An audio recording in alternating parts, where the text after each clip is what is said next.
Welcome back to another episode, another broadcast live recorded of Flashpoint Radio. I am your host, Jay-Z, coming to you on Wednesday, February 15th, my post-Valentine's edition. I have recovered from my dismay and my sadness over Whitney Houston's death.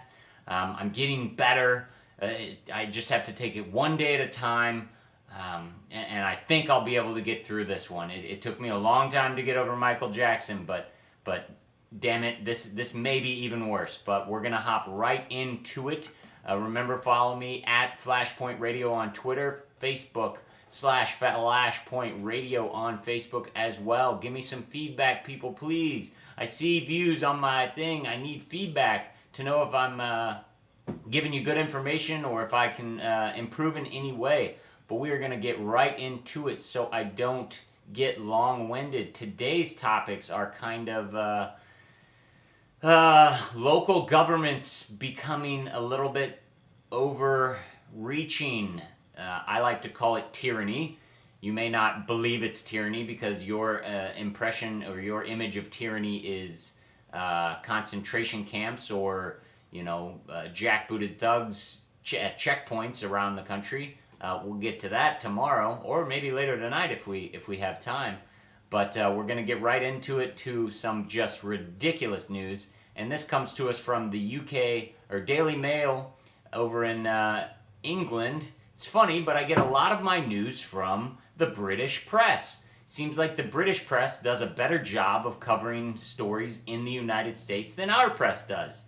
I'm not saying the British press should be honored in any way. They are just as corrupt and just as in the bag for the New World Order and the globalists as ours is, but it is funny that I get a lot of these stories from the British press. So we're going Daily Mail online. Headline, Food Police rejects preschoolers' homemade lunch in favor of chicken nuggets. This comes to us from North Carolina, Tar Heel country. A preschool girl was told her homemade meal wasn't healthy enough, so a school cafeteria monitor made her eat chicken nuggets instead. And you may ask yourself, well, that's probably a good thing. She was probably eating Snickers or Twix or maybe some sugary candy and a soda and, nothing healthy in her lunch. Well, let's see what her meal consisted of. A turkey and cheese sandwich on whole wheat bread, a side of a banana, and potato chips with apple juice. That dirty terrorist mother who would pack a bag of potato chips and it would just taint the rest of her lunch. I mean, come on. And she used whole wheat bread. I bet that whole wheat bread didn't have any high fructose corn syrup in it either. It was probably some sort of natural bread. The mother has said, quote, "What got me so mad is, number one, don't tell my kid I'm not packing her lunchbox properly." The best part about it is, on top of the wasted food that was sent home with the little girl at the end of the day, was a $1.25 bill for the healthy school lunch. Check the link out, please, because it's got a picture of chicken nuggets. Chicken nuggets, which are chicken byproducts, processed. That's healthier than a turkey sandwich on whole wheat bread made by a mother. Oh, thank you, government, for making sure my kids do not listen to me and treat you as the authority figure instead of parental figures. This is absolutely ridiculous, and this is happening on a daily basis in your school, in your kid's school, in your neighborhood school, in every public school system. Just search Chicago school lunches. Parents prohibited from packing school lunches in Chicago. Not only were parents told that their school lunches weren't healthy enough, they were told that they cannot bring bagged lunches because the possibility of unhealthy lunches was too great, and the danger from parents that don't know what they're doing is too great that the government has to step in.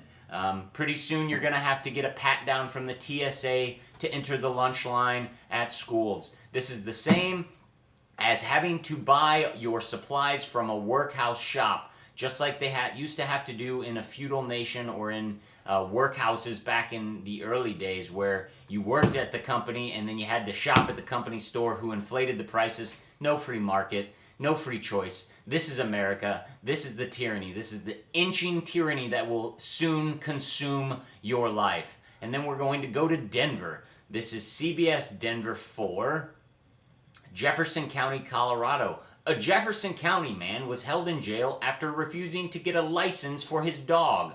Now, him and his wife are fighting the fine. He received a $50 ticket and felt that's ridiculous. I do not have to pay to own a dog.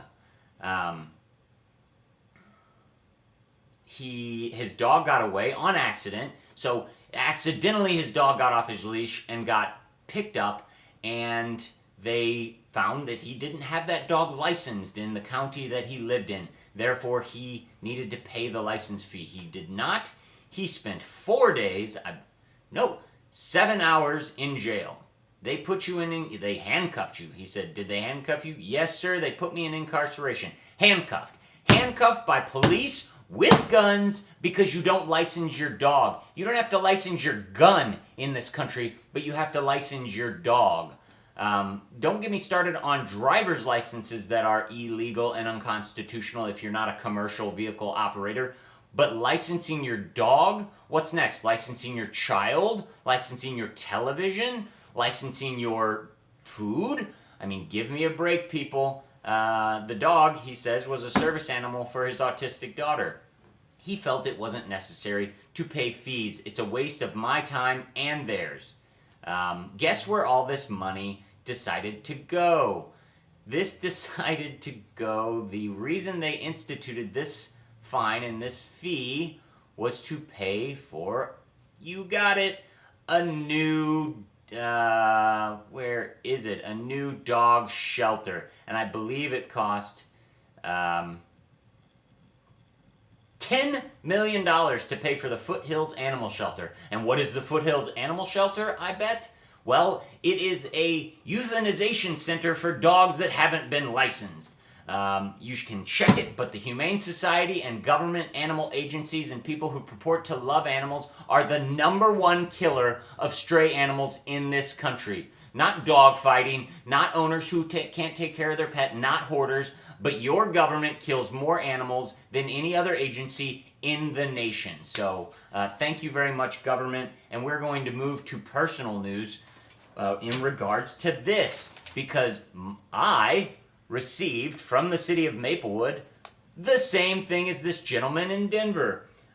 A city inspector came into my apartment to check the building with the property manager, with the property owner. They were checking smoke detectors to make sure I was safe. Well, I put a note on the door letting them know that I had cats and I didn't want them to escape when they walked into the door, so for them to look out. I was being honest and I was being forthright and saying, please don't let my cats get loose. It will just be a pain in my ass. What do? 4 days later, I get a letter stating I have 14 days to comply with the city of Maplewood's licensing fee. And then I'm going to have to pay $25 to have them come re-inspect my apartment. You'll see here some future news from this because I will not be paying this. The city of Maplewood, this is illegal. You entered my house and you checked on my personal property. You had every right to enter my apartment because the building owner allowed you to check what he owns. He owns the 4 walls and the ceiling and the floors. That's what he owns. Guess what he doesn't own? My personal property. And by noticing my personal property and sending me a letter regarding it, you have violated my 4th Amendment rights. So Philip Gold, Maplewood Housing Inspector, I have already notified him that he is in violation of my constitutional rights and he can personally be found liable for that, and the city cannot get in the way of me personally suing him. On another vein, seems like the government is coming down on Flashpoint Radio, at least Jay-Z at Flashpoint Radio, pretty hard. City of Hazelwood. Seems that they caught my car running through a red light. 3 pictures from the back of my license plate in my car. I'm not sure how they're going to figure out if I was in the car, but the burden of proof is on them. And this will not be getting paid, and I will be demanding that they remove this as well. And I hope they convict me, because that way I can appeal it and kick it up and get this stupid law repealed. People, do not pay red light tickets. If they can't see you in the car, you were not driving the car. They cannot call your car to a courtroom. Your car, your license plate cannot be subpoenaed. I'm thinking about taking my license plate to the courtroom, laying it in front of the judge and saying, if you can get my license plate to answer your questions, then feel free. Continue to try to get me to pay this. Until that point, you can go to hell. I'm sorry, but this is ridiculous. And guess what? This violation is a non-moving violation. Go figure. If a police officer were to see me running a red light and pull me over, that's a moving violation. But if a camera robot does, it's not a moving violation. Sounds like a little double standard. Sounds like a little trick that they play to get you to pay that. And the best part about this is the address is from Cincinnati, Ohio. City of Hazelwood, Cincinnati, Ohio. Wait a minute. But my infraction happened in Missouri. Oh, wait, look at this. Another address. Tempe, Arizona. How much of my $100 fine goes to Cincinnati, Ohio and Tempe, Arizona, Hazelwood? I have another court date on February 27th. I will fill you in on that. That will be an extremely fun time at the Maplewood Courthouse, and I will be winning that as well. I thank you for watching me. The tyranny has reached home. Pay attention, people, because this is what the government does. They just say, pay this, and if you pay it, guess what? Payment is admission of guilt or liability. If you don't pay it, you're not guilty. And guess what? You're innocent until proven guilty. This is America. You still have constitutional rights. Your government cannot trample on them, no matter how frivolous or how small the fine is. Do not pay it. Fight the power. Fight the government. Thank you for watching Flashpoint Radio. God bless. Keep your eyes to the sky. I'll see you back next time.